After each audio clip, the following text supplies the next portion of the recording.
আসসালামু আলাইকুম ওয়া রাহমাতুল্লাহ। দর্শক সবাই কেমন আছেন? আশা করি সবাই ভালো আছেন। আজকের আপনাদের একটা গুরুত্বপূর্ণ বিষয় নিয়ে কথা বলবো, সেটা হলো মুখে যাদের ব্রণ, মুখে যাদের দাগ হয়ে গেছে। অনেকে দেখেন মুখে কালো দাগ, অনেকে ব্রণ, অনেকের মেস্তা, অনেক সমস্যা আসলে হয় দেখছি। তো বিশেষ করে যে কথাটা বলবো সেটা হলো যাদের মুখে ব্রণ ভরে গেছে। দেখা যাচ্ছে আপনারা অনেক অনেক চেষ্টা করেন এই মুখে ব্রণ দূর করার জন্য, কত রকম ক্রিম ব্যবহার করেন। বিশেষ করে ইন্ডিয়ান যে ক্রিমগুলো আসে এগুলো দেখেছি যে আপনারা বেশি বেশি ব্যবহার করেন, যাতে করে মুখের এই দাগটা দূর করা যায়। আসলে মেয়েদের ক্ষেত্রে তো অবশ্যই সেন্সিটিভ থাকে, সবাই চেষ্টা করেন যে কোনো কায়দায় মুখের এই ব্রণটা দূর করার। আর এটা দূর করতে যেয়ে দেখা যায় যে আরও সমস্যা বাড়ে। বিশেষ করে অনেকে দেখা যায় যে ইউটিউব ঘোরেন খালি, ইউটিউবে এ ভিডিও দেখেন সে ভিডিও দেখেন যে কীভাবে মুখ ফর্সা করা যায়, দ্রুত হচ্ছে ব্রণটাকে দ্রুত ওঠানো যায়, মুখটা সুন্দর করা যায়। এই বিভিন্ন ইউটিউবে দেখা যাচ্ছে যে 1 ঘন্টার ভিতরে আপনার মুখে ব্রণ চলে যাবে, 1 ঘন্টার ভিতরে আপনি সুন্দর হয়ে যাবেন। আসলে বিষয়টা কিন্তু তা না।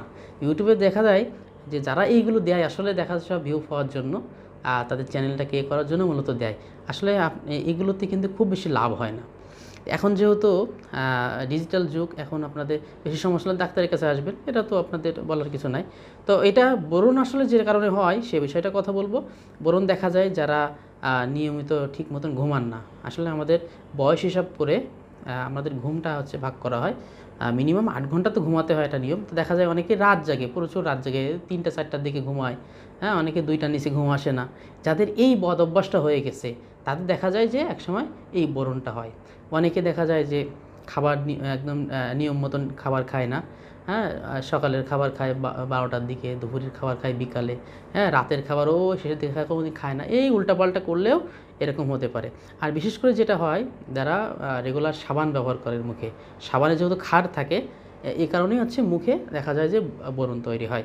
তো এই জন্য চেষ্টা করবেন রেগুলার সাবান মুখে না ব্যবহার করার, এবং শরীরে মাখবেন, গায়ে মাখবেন ভালো, কিন্তু এই মুখে যত কম সাবান ব্যবহার করা যায়, সাবান শ্যাম্পু যত দিবেন তত দেখবেন যে মুখের ব্রণ হবে। বিশেষ করে যাদের ব্রণ হয়ে গেছে অলরেডি, এতে যদি আপনার সাবানের পানি লাগে তাহলে ব্রণটা আরও বাড়বে। আর অনেকে দেখা যায় যে এই ব্রণ হওয়ার পরে কী হয়, এই যে বিভিন্ন কাঠি দিয়ে খুঁচায় আর নখ দিয়ে খুঁচায় এটা তোলে, এটা তুলতে খুব ভালোই লাগে। তো এইটা করেন বলে দেখা যায় যে কি ব্রণটা আস্তে আস্তে ছড়ায় যায় আরও। তো আপনারা এটা করবেন না। এর জন্য আপনারা মেডিসিন ব্যবহার করবেন, ডাক্তারের পরামর্শ নেবেন। আর সাথে ঘরে বসে যেটা করতে পারেন সেটা হচ্ছে ন্যাচারাল যেটা, সেটা আমরা বলি আপনারা ওই যে কাঁচা হলুদ যেটা, এটা কাঁচা হলুদ বাটবেন, বেটে এর সাথে দেখা যাচ্ছে নিমের পাতা, কাঁচা নিমের পাতা বেটে একসাথে এটা যদি মুখে দেন, তা মুখ কী হবে, মসৃণ থাকবে। কালো দাগ থাকলে দাগটা আস্তে আস্তে চলে যাবে, ভালো থাকবে। আর যদি একান্তই কোনো কিছু মাখা প্রয়োজন হয়, তো মা বোনরা যেটা করবেন সেটা হলো আপনারা এখন যে নিম ফেস ওয়াশ পাওয়া যায়, এটা আপনারা শুধু ফেস ওয়াশটা ব্যবহার করবেন। বিশেষ করে যখন অনেক গরমে ঘামবেন, রান্নাবান্না করার পরে দেখা যাচ্ছে যে মুখ ঘেমে যাচ্ছে, বা রোদে গেছেন, রোদে গেলে এই মুখ কালো হয়ে যাচ্ছে, তখন হচ্ছে দেখা যায় ফেস ওয়াশ ব্যবহার করতে পারেন।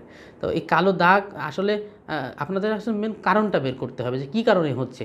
এই কারণটা খুঁজে বের করার পরে তার সমাধান করতে হবে। আপনার যদি রোদে সমস্যা হয়, যে রোদে যাওয়ার কারণে মুখ কালো হয়ে যাচ্ছে, তাহলে ছাতা ব্যবহার করবেন। দেখা যাচ্ছে যে আপনি দীর্ঘ সময় রোদে থাকতেছেন, বিশেষ করে বাজারে যাচ্ছেন বা রাস্তাঘাটে বেরোচ্ছেন, ধুলোবালি লাগতেছে, অনেক রোদ লাগতেছে, যে কারণে দেখা যাচ্ছে যে মুখে কালো দাগ চলে আসতেছে। তো এইটা যাতে না আসে, এজন্য আপনার অল টাইম ছাতা ব্যবহার করবেন। এবং যখন বাসায় আসবেন তখনই কী করবেন, মুখটা সুন্দর করে ধুয়ে ফেলবেন, ফেস ওয়াশ দিয়ে সুন্দর করে মুখটা পরিষ্কার করবেন। তাহলে দেখা যাবে যে কালো যে দাগটা এটা দেখবেন চলে যাবে।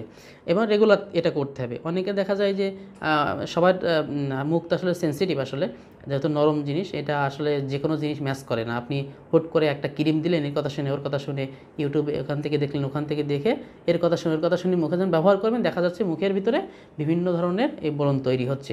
এজন্য সব ক্রিম ব্যবহার করা যাবে না। আপনারা খেয়াল রাখবেন যেটা শ্যুট করে সেটা রেগুলার ব্যবহার করবেন।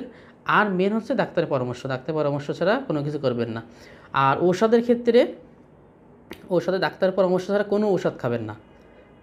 কেউ যদি বলে এটা খেলে হবে, ওটা খেলে হবে, এটা ইন্ডিয়ান ঔষধ, ভালো ঔষধ, তারপরেও আপনারা খাবেন না। আপনারা চেষ্টা করবেন যতদূর সম্ভব ডাক্তারের পরামর্শ নিয়ে তাদের কাছ থেকে সেই যে ওষুধগুলো প্রেসক্রাইব করে সেই অনুযায়ী আপনারা খাবেন।